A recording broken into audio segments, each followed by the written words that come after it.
Hello and good afternoon, TVI viewers. Welcome to CrossRoads with Neethan and Shan. As you know, CrossRoads is a weekly talk show dedicated to discussing a variety of topics that are relevant to the social, economic, political, and cultural advancement of Tamil Canadians. Recently, a gang rape and a murder of a schoolgirl, Vidya Sivaloganathan, took place in Pungurudivu, Eelam. This has brought worldwide attention and protests among Eelam Tamils. Firstly, specifically for the justice for the victim and her family, but more importantly, secondly, broadly for better protection of women's rights and safety. So on today's episode, we will look both specifically about the particular rape incident and the murder in the first half. And in the second part, we will be talking about topics to unpack male privilege and its relation to how rape is understood and responded to in our society.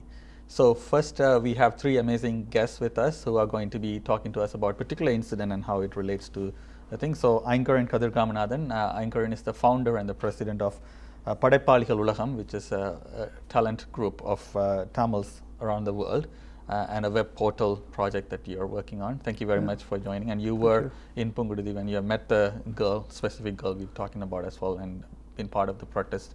So thank you for coming in to share the insight around what happened in the incident. And also we have Sarah Santon. Sarah is a Waterloo alumni and a legal studies graduate and is keenly interested in women's rights and women's empowerment projects. So thank you, Sarah, for coming. And Deepa is a staff lawyer with South Asian Legal Clinic of Ontario, a legal aid clinic for South Asians in Ontario. Thank you, Deepa, for coming. So let's get started. Let's start with you. We want to get a sense of, because there has been a proliferation of web-based media, particularly in the Tamil language. And so this incident has been reported in many different ways and many different forms with conflicting information at points too. So can you take us through what actually happened factually in this incident? Sure.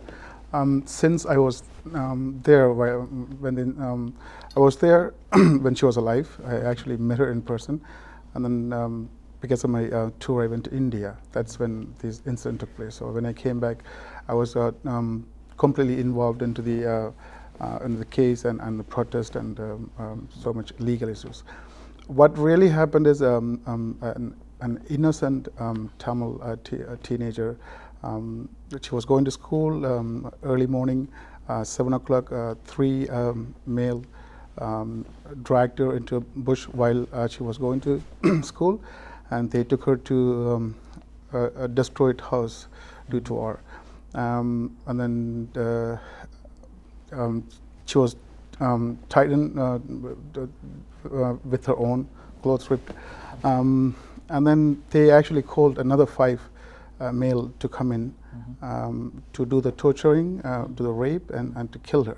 While all this happening, there was a video on top of the tree was filming exactly what was going on. It's really hard to explain, and I don't think I could actually say it because of the views distractions. But what really happened is like an innocent girl was taken and tortured and raped and killed by 8 of them. Because the case is still going on, I can't really say exactly what what the outcome is going to be.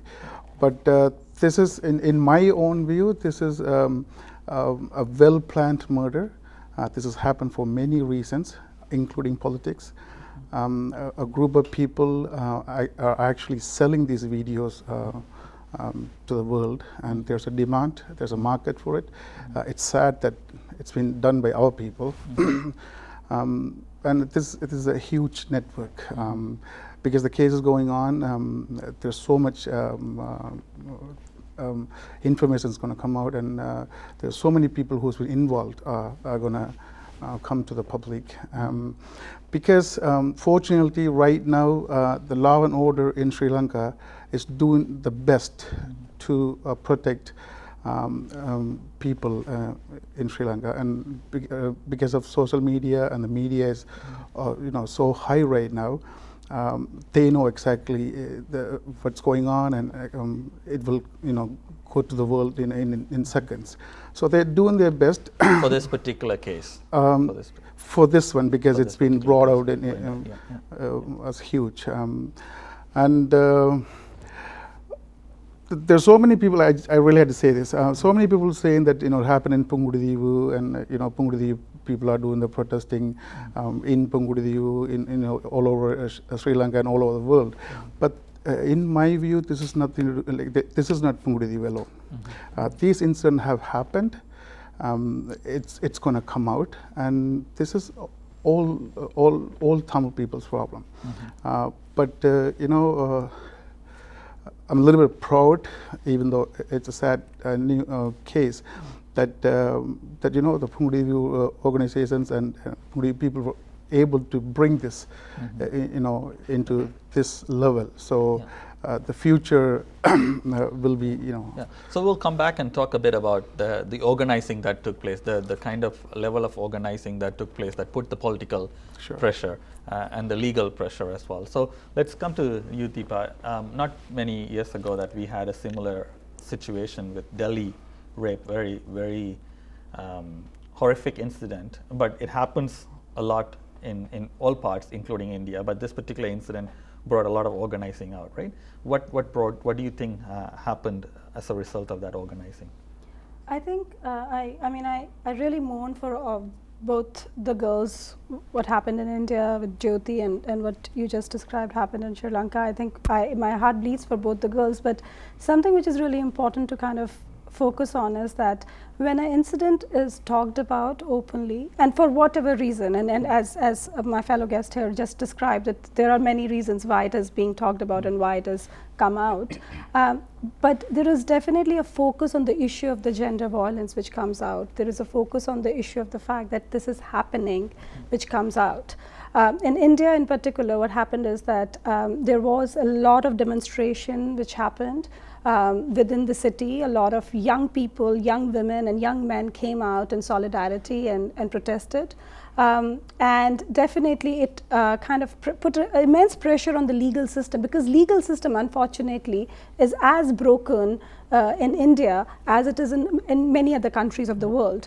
And therefore this was the first time when there was a pressure on expediting the case, expediting the prosecution. Although, to be honest with you, it was not all that expedited, in spite of so much attention, but there was definitely a lot more pressure on the system to reform the legal system. So there has been a reform of the legal system which has come out of it as well in India. So I think attention, although it's really sad that it is at the cost of the women and at the cost of their death, it's a very high price to pay for these issues to be talked about, but definitely there was an attention which was brought to them. Okay. So you're a legal studies graduate as well. So do you see, you've been watching this situation unfold as well, do you see legal reforms as something that can come out of something like the organizing that's taking place? I definitely think so, and for the most part I believe that is the goal of everyone that's protesting or even getting involved or just talking about it. That's pretty much what their goal is, and hopefully this incident in itself is sufficient enough for an actual legal reform to take place, and we don't need another situation like this to happen again. So what would it look like? What kind of changes do you see should happen? For the most part, I think there needs to be more, not so much new policies, but I guess reforming policies and making sure that there's more law enforcement present in such cities or villages where there's not a lot of protection and safety, not just for women, for children and everyone that's within the village or city. So that would be the aim, and for any type of reform that would happen. In terms of what's happening right now, it's just the beginning, and we'd have to just wait and see what happens, really. Yeah. So, rapes, often during the war, it was used as a weapon of war. As a society that was oppressed, we faced rape through multiple regimes of government forces, including, visiting forces, including IPKF and so on. This particular incident in this current context has created awareness about not just about particular rape situation, but also women's rights and also protection of women from abuse and sexual harassment and so on. So how did this organizing take place? Because this is very new. After organizing prior to 2009 in terms of human rights and freedom, I think this is another layer of organizing that's taken place. A lot of young people are involved, both in back home as well as outside. So can you take us through? And I remember one day the Pungudivi Association had worldwide days, or Memorial Day, I think, across the globe, right? So can you take us through some of the organizing that took place? We actually had our own protest in Pungudivi. And then we have so many societies and so many groups did protest all over Sri Lanka. And Pungudivi, all student associations in Canada, and so many other organizations which Pungudivi has. They have done their best to take this to the next level. It's we don't want another Vidya to be victimized. So that's our goal. What happened is happened. The case is still on. I really believe the justice will be served. I actually personally spoke to a few of the high officials in Sri Lanka, and this is going to happen. But we are raising our voice, and not only from Pungudivi, so many other people are doing their best. This is not simply Pungudivi, Ulam, Sri Lanka, or anything. I think this is totally a woman being victimized, right? Yeah, but I think one thing to note is that the community, particularly people from Pungudivi, have network worldwide as diaspora that was strong enough to organize to push the agenda a bit further, which helps all communities, and then the support and solidarity you get from everywhere else on gender issues, not just Tamils but non-Tamils and others as well, helps to push the agenda too, right? But I think there's a bit of a strength that we can acknowledge, that cases like this, when you have a bit of a strength, it's best to use that strength to the maximum to get reforms. Just as in Delhi situation, it's not that rapes haven't happened in India before, but the momentum that was there could be used to kind of have sustainable changes, right? And then I think that's what people are looking at from this situation. So does the community respond adequately? Are we? What are your thoughts on society in general addressing rape and sexual harassment?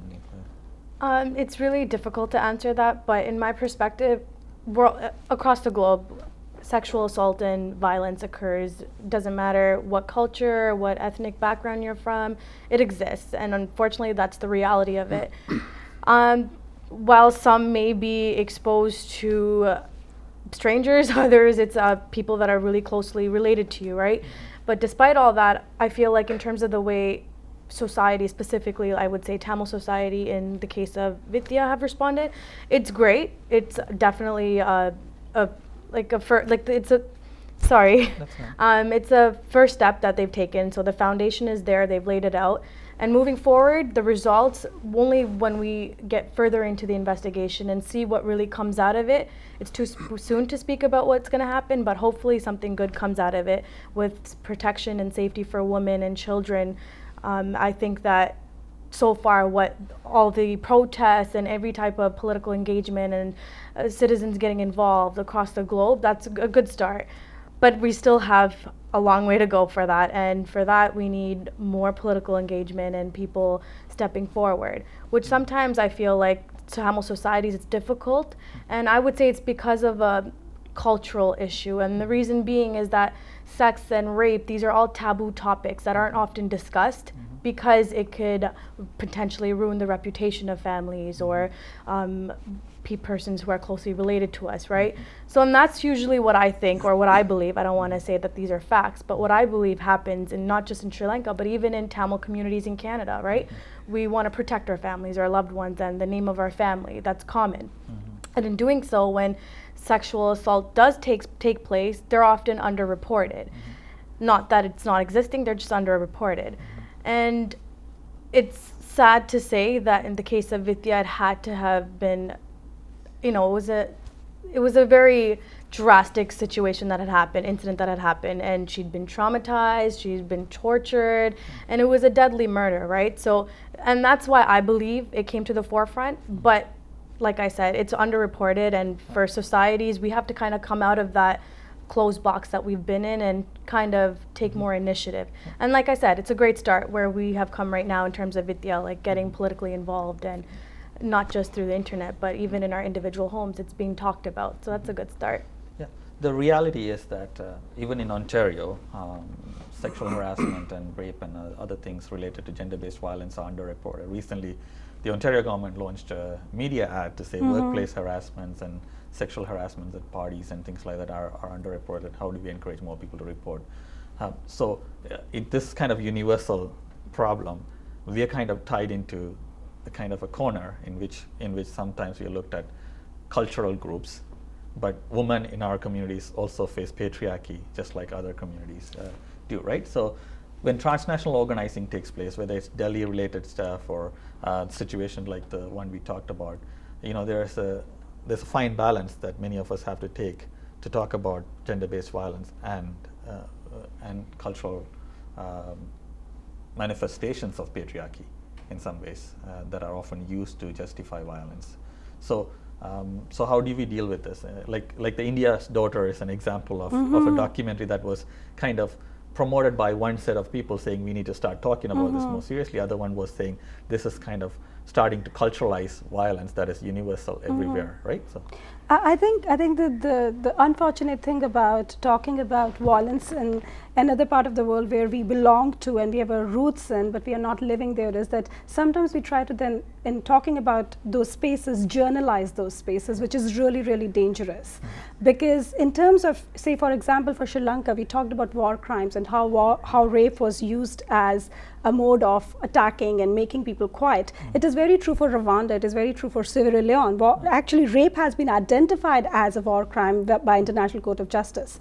So I think we have to, when we are talking about communities and culture and stigma and rape in the same breath, we need to make sure that we don't journalize communities and we don't say that, oh, this happens because this is Sri Lanka. I think rape happens for many different reasons, that it is used as a tool for many different reasons, but the reality is that it happens because of patriarchy. It happens as much as here in Ontario. In fact, one of the Stats Canada reports says that each one of us actually have experienced at one point or the other and known at least 6 women who have gone through some kind of sexual violence in Ontario. So each one of us is so that's a profound number. That means that all of us know that this happens here in Ontario as well. So when you're doing transnational solidarity work, I think it's really important to remember that we are also fighting a battle here on ground, and we are showing our solidarity and we are trying to uplift what is happening there.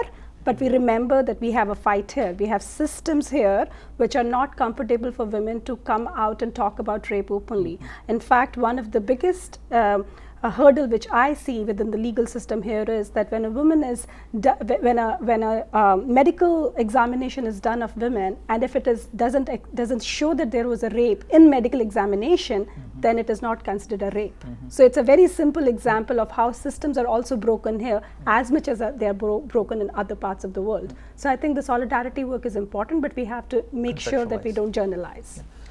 Sorry, can I just make a point? In terms of cultural influences or ethnic influences, I'm not, personally I would like to say it's not an ethnic problem. It's not a cultural problem. Women all over the world get raped and abused in different circumstances, right? But the only thing in terms of Vidya's case I'm referring to is that she's one of the very few people that have been highly popularized in media and in the forefront of everyone's conversation, right? In Tamil community at least. And that is something somewhat new, not just for Tamil communities, but in many societies, right?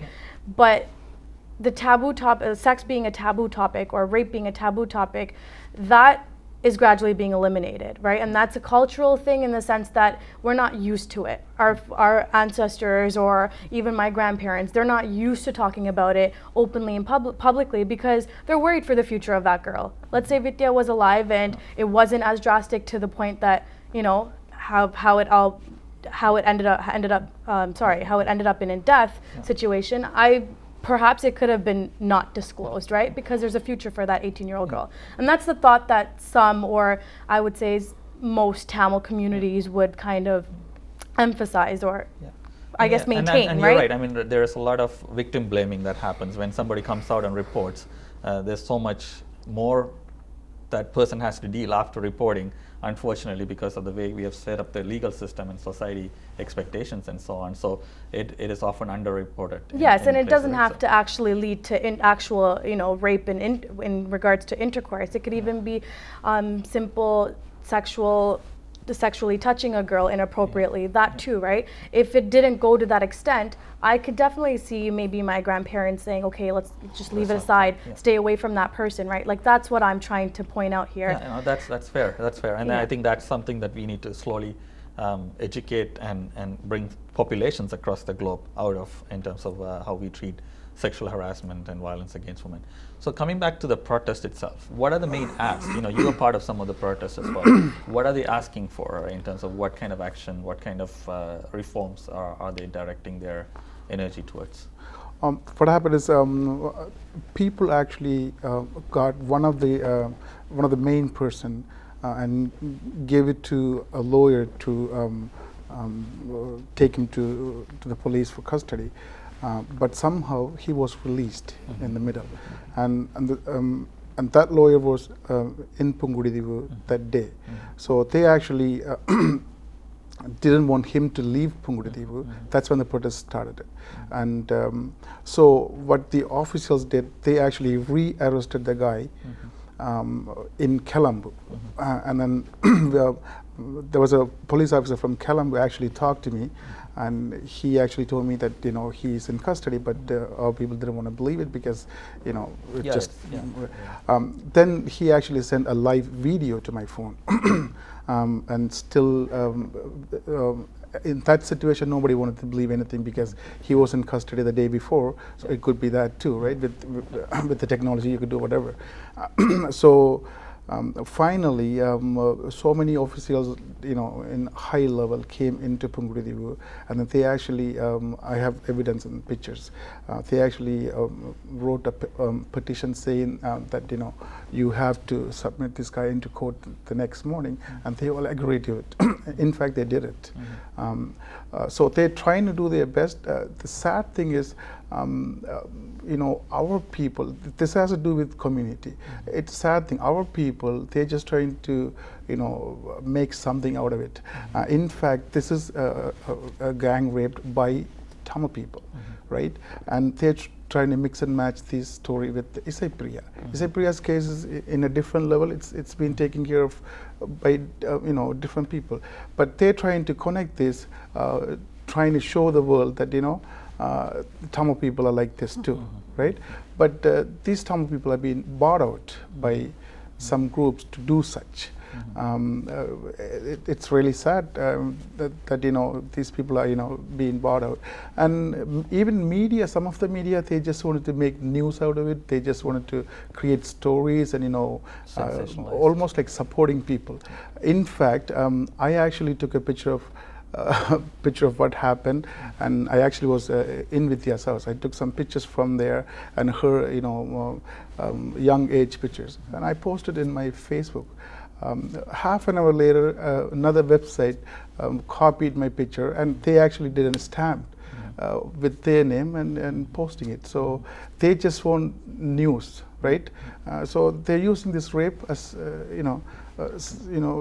to pretty much make money and show themselves, show to people that they're active on their media side, and it's a sad thing, Yeah, but it's also important to acknowledge there's thousands of rapes that are not been, but have been reported, but not been, nobody has been convicted and so on too, right? So there is a bit of a, there is some sort of a way in which we have to figure out how does this case set a precedent to have other cases either reopened or future cases handled, right?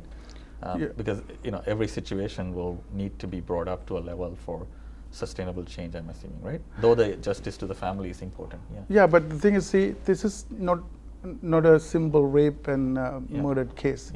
Why they left her body there? There's a reason behind it. So this is all.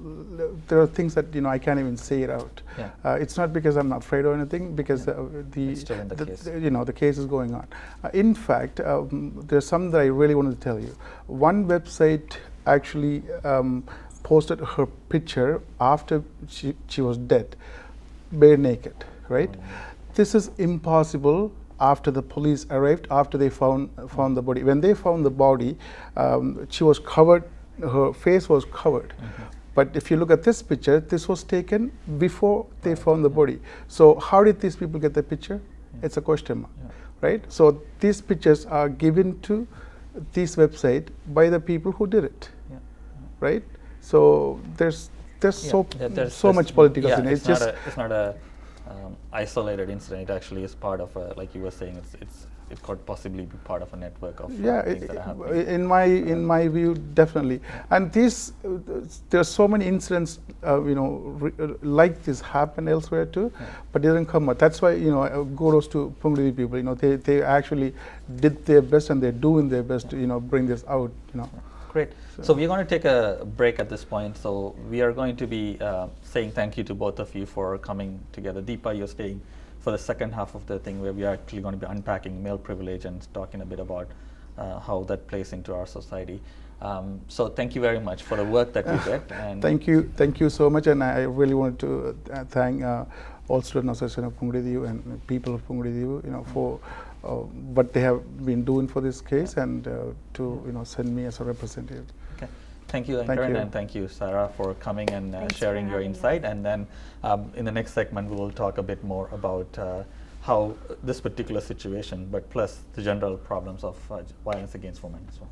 All right, so viewers, we'll take a quick break for a few commercials, and after a few minutes, we will continue.